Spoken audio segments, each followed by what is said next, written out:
మాజీ మంత్రి మల్లారెడ్డి కామెంట్స్ వైరల్గా మారాయి. ఒక కార్యకర్త బర్త్డే వేడుకల్లో మల్లారెడ్డి ఆసక్తికర కామెంట్స్ చేశారు. బీఆర్ఎస్కు దూరమవుతున్నారని తనను కార్యకర్తలు మర్చిపోతున్నారంటూ కామెంట్స్ చేశారు. దీంతో మల్లారెడ్డి బీజేపీలోకి వెళ్తున్నట్టుగా పరోక్షంగా సంకేతాలు ఇచ్చినట్టుగా బీఆర్ఎస్ కార్యకర్తల్లో చర్చ సాగుతోంది. త్వరలో బీజేపీలో చేరతారని నియోజకవర్గంలో హాట్ టాపిక్గా మారింది.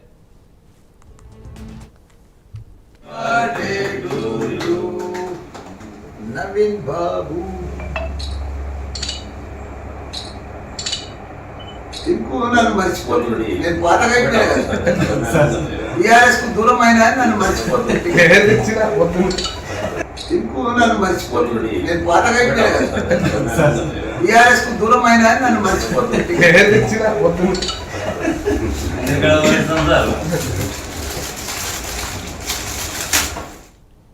పూర్తి సమాచారం ఇచ్చేందుకు మా కరెస్పాండెంట్ చందు జరుగుతున్నారు. చందు, గతంలో ఎన్నోసార్లు విన్నాం, చాలా రకరకాల వార్తలు వైరల్ అయ్యాయి మల్లారెడ్డికి సంబంధించి. బట్ ఇప్పుడు మల్లారెడ్డి స్వయంగా చేసిన వ్యాఖ్యలతో బలం చేకూరయ్యా. ఏం జరుగుతుంది బీఆర్ఎస్లో దీనికి సంబంధించిన డిస్కషన్? ఎప్పుడు తన మాటలతో సంచలనాలకు కేంద్రం బిందువుగా మారే మల్లారెడ్డి మరోసారి హాట్ టాపిక్ అయ్యారు.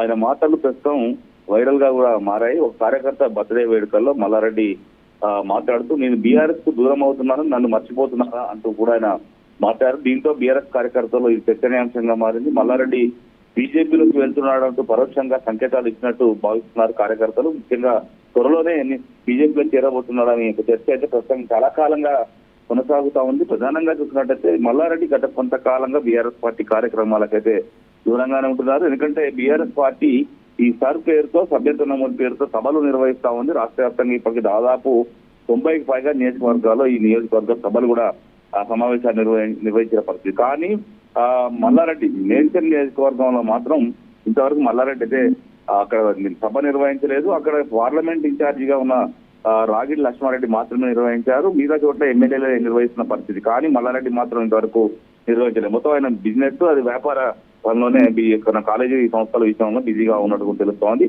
దీంతో ఇటీవల కాలంలో మల్లారెడ్డి సైలెంట్ అయిపోయారన్న వార్తలు కూడా మనకు వినిపిస్తున్న పరిస్థితి. ముఖ్యంగా గతంలోనే ఆయన ఢిల్లీకి వెళ్లి ఆయనతో పాటు ఆయన కుమారుడు అదేవిధంగా ఆయన కోడలు ఈ ముగ్గురు కూడా నరేంద్ర మోడీని కలిసి వచ్చారు. అప్పుడే బీజేపీలోకి వెళ్తారన్న ప్రచారం అయితే ముమ్మరంగా సాగింది. అయితే తన కాలేజీలో సంబంధించిన అంశంపైనే మోడీని కలిసినట్టు కూడా ఆయన చెప్పుకొచ్చారు. ప్రధానంగా చూసినట్టయితే గత వన్ ఇయర్ గా కూడా మల్లారెడ్డి కొంత అడ్డిముట్టినట్టుగానే బీఆర్ఎస్ వ్యవహరిస్తున్న చర్చ అయితే నడుస్తున్న క్రమంలో ప్రస్తుతం ఆయన ఒక కార్యకర్త బర్త్డే లో ఆయన మాట్లాడిన మాటలు మాత్రం సంచలనంగా మారాయి. ముఖ్యంగా బీజేపీ వైపు మల్లారెడ్డి చూస్తున్నారా లేకపోతే పార్టీకి ఎందుకు దూరంగా ఉంటున్నారనేది ఇప్పుడు ప్రస్తుతం హాట్ టాపిక్ గా మారింది. మరి రాబోయే రోజులు దీనిపై మల్లారెడ్డి మరి ఏ స్పందిస్తారనేది మాత్రం చూడాల్సి ఉంది. Satish, thank you Chandu.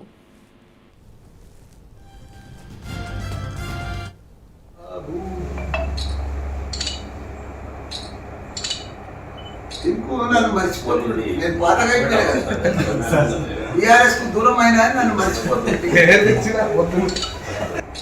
నన్ను మర్చిపోతుంది. నేను పాతగా బీఆర్ఎస్ కు దూరం అయినా నన్ను మర్చిపోతుంది.